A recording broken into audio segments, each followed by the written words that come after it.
أنزلناه قرآنا عربيا لعلكم تعقلون. Quel intérêt donc y a-t-il dans l'étude et dans l'apprentissage des différents schèmes arabes, al-awzan? Évidemment, le but de la formation, ce n'est pas de voir tous les schèmes, mais c'est de vous donner quelques petits aperçus et quelques points utiles. Les principaux donc intérêts de la connaissance des schèmes al-awzan. Pouvoir identifier les lettres de radicales du mot. Pouvoir identifier les lettres de radicales du mot en les distinguant de ce qui a été ajouté dans le schème. Quand vous allez apprendre un schème, vous savez déjà enlever le alif, par exemple le mim au début, le waw en avant-dernière position, ce qui a été ajouté à la racine.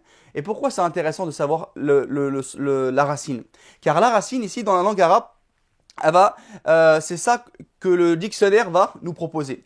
Le dictionnaire arabe, la base des dictionnaires arabes, fonctionne avec les racines. Vous n'allez pas chercher comme en français, ballon, B, ensuite A, ensuite L, etc. Non, dans la langue arabe, on cherche la racine du mot. Et dans la racine du mot, ils vont nous donner tous les mots, d'accord, qui sont dérivés de cette même racine. Et par conséquent, vous trouverez le mot que vous recherchez. Donc ici, vous verrez dans le haut des pages, dans le haut des dictionnaires arabes, que 3 lettres, d'accord? Quand c'est un verbe trilitère, que les 3 lettres de la racine, auxquelles on va rajouter des éléments. Donc pour trouver un mot dans le dictionnaire, il faut à tout prix connaître la racine et le radical du mot. Mais lorsque vous avez un mot qui est composé de plusieurs lettres, il faut savoir enlever tout ce qui ne fait pas partie de la racine. Sinon, jamais vous allez trouver votre mot dans le dictionnaire. Si vous cherchez par exemple le mot mafhoum, le mot compris, d'accord, le participe passif, et vous cherchez un mime, le fa, le ha, etc., vous allez chercher ila yawm al-qiyamah, jusqu'au jour de la résurrection. Vous n'allez pas le trouver, d'accord? Pourquoi? Car ici, ce mot-là, le mime ne fait pas partie de la racine. Donc si vous commencez à chercher à la lettre M dans le dictionnaire arabe, vous ne le trouverez pas. Donc comment on fait? On doit extraire de ce mot-là les 3 lettres de radical. Comment je vais savoir ça? En étudiant les schèmes. Car dans le schème, on indique qu'est-ce qu'on en rajoute à chaque fois aux lettres de radical. Donc ça, c'est important. Également, ça donne une information générale sur le sens des mots de ce schème. Comme vous avez dit, un schème, il a un sens global, un sens général. Donc le fait de savoir que ce mot-là que je viens d'apprendre est constitué sur ce schème-là, et que je connais le sens général de ce schème-là, ça me donne une indication sur le sens global de ce mot. Peut-être pas le sens précis, mais au moins le sens général. Une notion d'intensité, une notion d'adjectif, une notion de lieu, etc., etc. Pouvoir lire ces types de mots lorsqu'ils ne sont pas vocalisés, pas de voyelles, al-harakat. En effet, plus vous allez apprendre de schèmes, de modèles de mots arabes, plus lorsque vous allez trouver un texte qui n'est pas vocalisé, comme sur Internet, comme la plupart des livres en arabe, comme les journaux, etc. Lorsque vous allez apprendre les schèmes arabes, vous allez pouvoir lire au fur et à mesure sans les voyelles. Car à la base, les Arabes n'écrivent pas avec les voyelles, al-harakat, la dhamma, la fatha, la kasra, etc., le soukoun. Grâce au schème arabe, vous allez reconnaître le mot, la vision du mot, et par conséquent, quand ça va avoir l'apparence d'un schème que vous avez appris, vous allez pouvoir le lire beaucoup plus aisément. Donc voilà ici les choses générales, les intérêts généraux qu'il y a dans l'étude des schèmes arabes. Nous, on va apprendre aujourd'hui le schème fa'il, extrêmement courant. Le schème fa'il, c'est une leçon qui est pas vraiment difficile, d'accord? Moi, j'appelle ça une leçon de transition par rapport à les grandes leçons qu'on a fait précédemment. Donc ici, on va voir juste ce schème-là, le schème fa'il. Remarquez, le schème fa'il, déjà, on voit quelque chose que je vous ai mis en évidence en rouge. On a les 3 lettres que forme le schème arabe. Et qu'est-ce qu'on en rajoute? Un ya en avant-dernière position. Fa'il. À ne pas confondre avec le participe actif qu'on a vu. Fa'il. Vous voyez, la prolongation n'est pas au même endroit. Fa'il. Participe actif. Fa'il, c'est autre chose. On va le voir dès maintenant. Donc le schème fa'il, beaucoup d'adjectifs et de noms communs, beaucoup d'adjectifs qualificatifs et de noms communs sont construits à partir de ce schème, à partir de ce modèle. Ce schème fa'il a 2 sens principaux, et c'est ça qu'il faut qu'on le retienne. Un sens qui est commun, d'accord, qui est semblable au sens du participe actif, donc à celui qui fait l'action du verbe en question. Un sens commun au participe actif. Pour qui? Pour les verbes intransitifs. El-fi'lul lazim. Qu'est-ce qu'un verbe intransitif? Un verbe intransitif, c'est un verbe qui n'accepte pas de complément, qui n'accepte pas de COD, d'accord? Notamment les verbes d'état. Être précieux, être grand, être petit, être malade. Vous voyez, ces verbes-là, vous ne pouvez pas mourir. Vous ne pouvez pas leur donner des COD, des compléments, d'accord? Donc ici, tout ce qu'on appelle les verbes intransitifs, notamment les verbes d'état, être malade, être beau, etc. Ces verbes-là, le shem fa'il va avoir le sens de leur participe actif. Le participe actif de ces verbes-là est très très peu utilisé.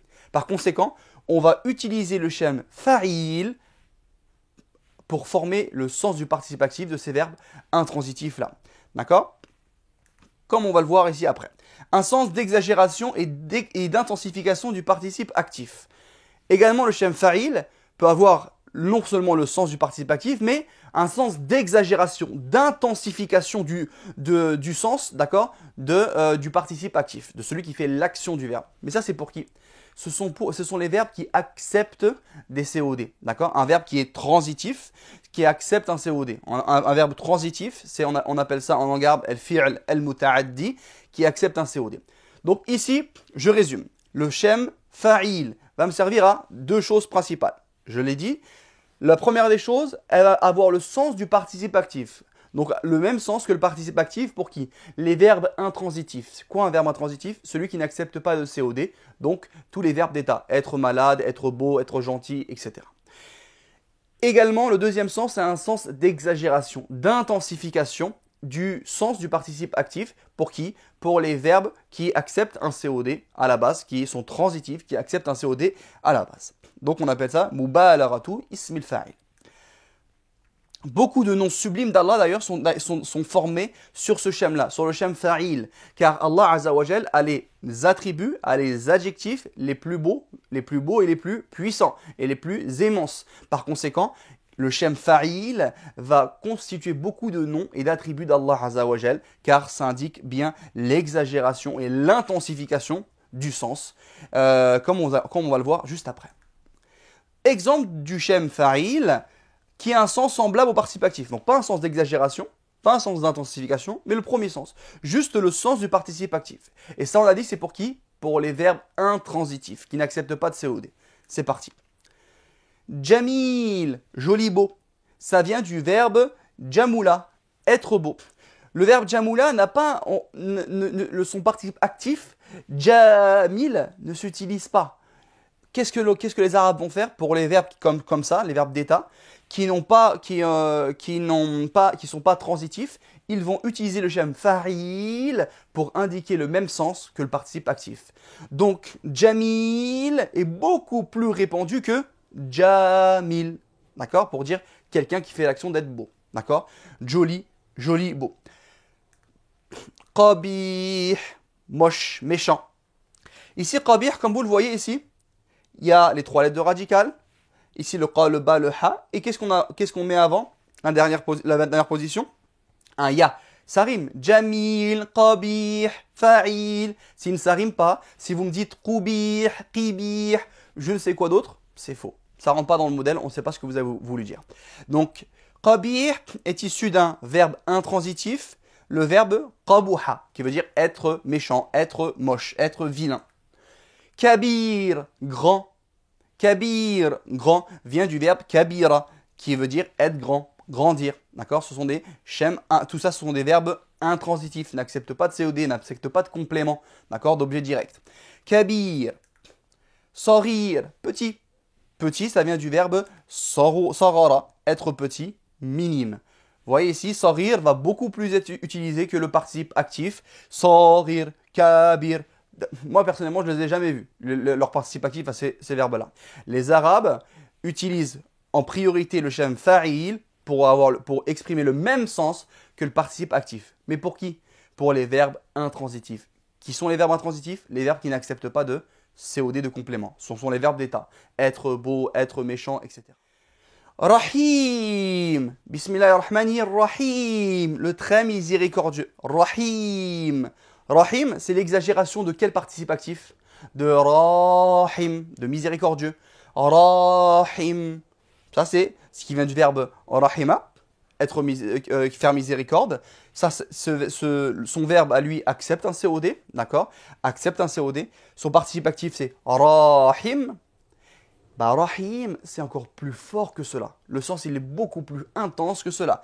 Rahim, miséricordieux. Rahim, très miséricordieux. Alim, omniscient. Nous, on avait vu le participe actif de alima, de savoir. Alim, un savant. Alim, c'est beaucoup plus qu'un savant. C'est quelqu'un qui sait tout.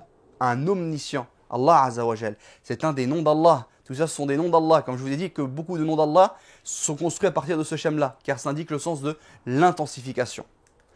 Donc ici, alim, c'est l'exagération et l'intensification du sens de qui? De ce participe actif-là. Alim. Alim, le verbe savant, savoir. D'accord, je sais la vérité, par exemple. Vous voyez, ça accepte bien un complément, un COD. Donc ici, tous ces verbes-là sont transitifs, acceptent un COD. Et donc le shem fa'il a le sens de l'intensification de ces participes actifs-là. Qadir, ça vient du verbe qadara. Qadara, être capable, pouvoir, d'accord? Pouvoir également, c'est un verbe qui accepte un complément. Qadir, omnipotent. C'est l'exagération du participe actif. Qadir. Qadir, c'est quelqu'un qui est capable. Qadir, d'accord? Et qadir, c'est quelqu'un qui est extrêmement capable. Il peut tout faire. Allah Azza wa Jal. Sami', audient, quelqu'un qui entend tout. Audient, qui entend tout. Sami', c'est l'exagération de quoi? De sami', un auditeur, quelqu'un qui entend, comme vous et moi. Sami', il entend. Mais est-ce que ça veut dire qu'il entend tout? Non. Donc ici, l'exagération de cela, le sens, pour amplifier le sens, on utilise le shem fa'il. Sami', audient, entend tout. Encore une fois, c'est un des noms d'Allah Azza wa Jal. Assalamu alaikum, merci d'avoir visionné la vidéo. Nous vous invitons à nous soutenir en vous abonnant à nos réseaux sociaux et en partageant autour de vous nos contenus qui vous paraissent le plus profitables. Barakallahu fikum.